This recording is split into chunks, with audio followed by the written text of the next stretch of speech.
Hello, brothers and sisters. I wanted to share with you a rapture dream that I had the other night on the 11th. So, I was standing next to a woman. She had a white beanie on and one of those white balls on top in one of those cardigan sweaters. And all of a sudden I started to raise up and lift up, and she was wondering, why are you raising up and I'm not? So I raised up, and I was flying through this mall. And I flew so fast, and I felt that I needed to go really fast, and I tried to, just zoom right through the doors, but then my head bonked on the doors. So I opened up the doors, and I knew that anyone who just wanted to open up the doors and leave could leave and be raptured. So I open up the doors real quick, and I'm flying through these buildings and up and through, and I see this opening, and there's a skyscraper, and I fly up, and I see all these different offices and break rooms with donuts and coffee just sitting on the counter, and they're completely empty because the people are flying up.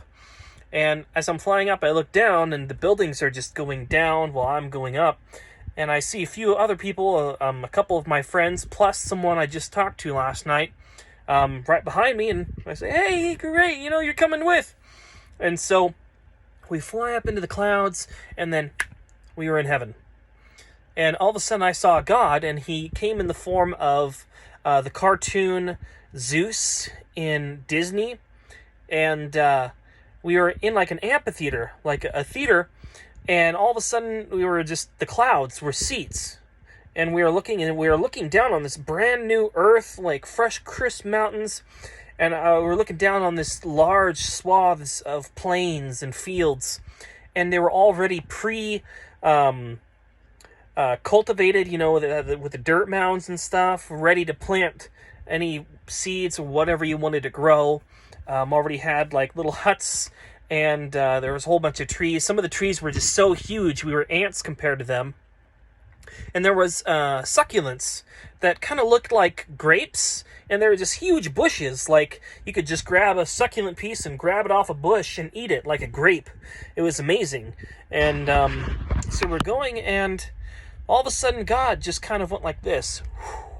And the plains and the fields just kind of moved forward underneath our feet, and we were looking. It was like we were a drone just flying real quick over these plains, and there's these mountains, amazing, mountains full of clouds, and there was deer jumping, there was these birds flying of all sorts, different animals, and it was just so amazing. And I knew that everyone had enough time and space, this infinite time, that just everyone could spread out as far as they wanted. They could make a huge farm. They could grow whatever they wanted. They could, build whatever buildings they wanted. Cultivate their land. Go and have feasts together with one another. Just share stories, and just do a whole bunch of things. Play games, all that good stuff. And people could go up into the mountains and do whatever they wanted. They could ski. They could just infinite possibility, okay? And it was just great. But for a second there, all of a sudden I felt the twinge of, this is it. And I felt the enemy crawling up from behind me, and I kicked him like a horse. And I just, you know what I mean? And all of a sudden, God looked at me like, so we were going, and it's just amazing. These different plants and animal life that we've never even thought of before, never able to even conceive of them, God was able to make. So there's infinite plants, infinite people, infinite food, infinite happiness, infinite joy, infinite things to do. And it was like the ultimate sandbox mode of life. And heaven, that was just one type of thing that you could do. It was like the ultimate game where you go, I forget, one of those farming simulators, you know what I mean? But it was real. And so I just wanted to share that with you, and how great heaven will be once you choose Jesus. And you're saved. You try your best to not sin. I feel just so bad for everyone who, no matter what they're shown, no matter what they're told, no matter how many people spread their own testaments of what's happened to them personally, they'll never even think spiritually, and they'll just think that the Bible was a book. And it's because God knows that no matter how much He shows them, they won't even accept.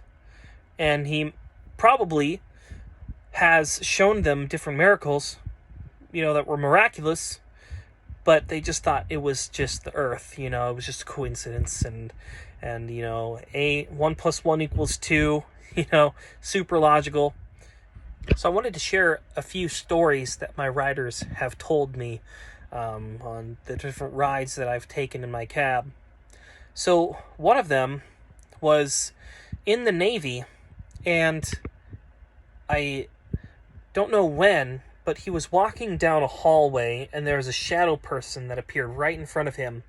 And the shadow person was literally demonic, and it picked him up by his neck and lifted him up off the wall, his feet off by his neck in the hallway, and was choking him, and he was able to get free.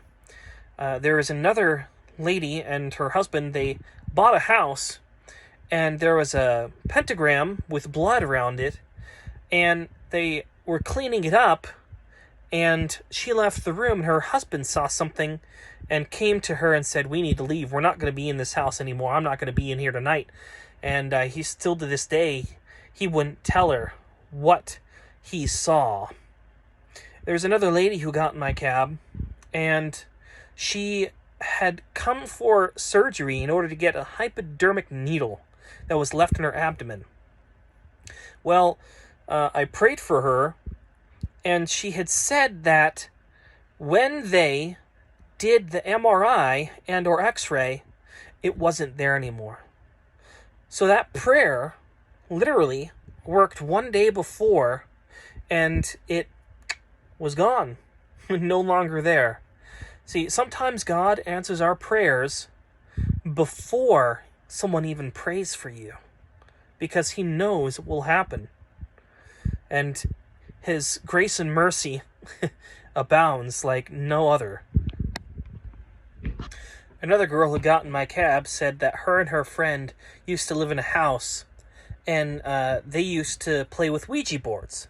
Well, there was an attic and door, and they kept on hearing things moving in the attic, and it wouldn't stop. It was as if somebody was living in the attic. Well, her friend went up there one day and, opened up the door.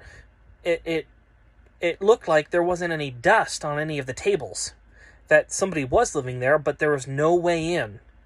And one of her friends, she went inside, and the door slammed shut behind her. She's trying to open up, she couldn't, and the lights flickered, wouldn't turn on. She was trying to turn them on, but then her friend came up and opened up the lock, because she had the key, and she was able to open up, and then all of a sudden, right when she came into the room, the lights turned on.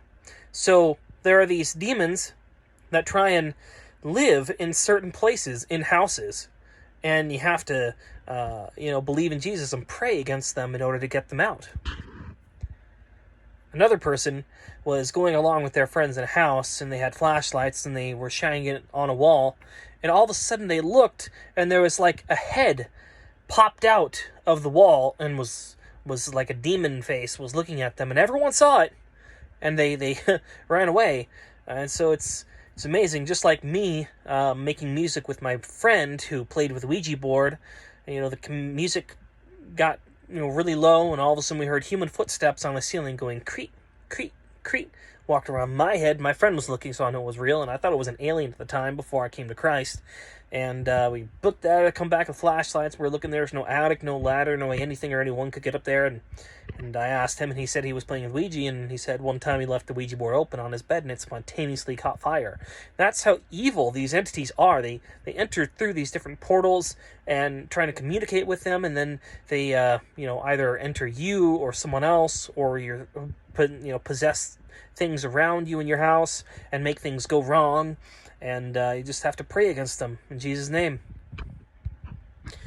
And on a side thought, if you go down in my channel, you'll see a video where I talk about a lady who was in my cab, and she was possessed by Lucifer and called herself Lucifer. Well, this person said that God was a genetically modified human, and reality was just a big time loop, like a paradox, and that creation just was, and then humans had to go back in time and seed the planet. Well, that's a lie from Satan, because God created all creation.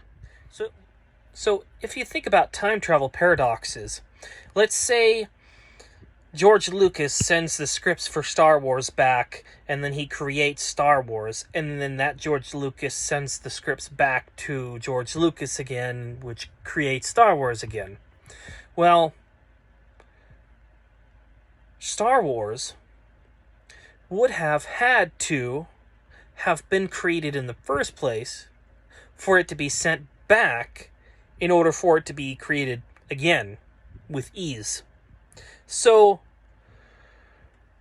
in reality, if humans had to go back and seed creation, then creation would have had to have been made in the first place in order to go back and seed it. Are you following what I'm saying? So, in reality, God created existence and creation, and then that creation, if they figure out time travel, would have gone back and messed with creation. There is some scientific proof. The chicken or the egg? Which came first? Well, the egg, they found out, has an enzyme that can only be created by a chicken in the first place. So the chicken would have had to have existed before the egg was created. Amen. God bless and take care, you guys.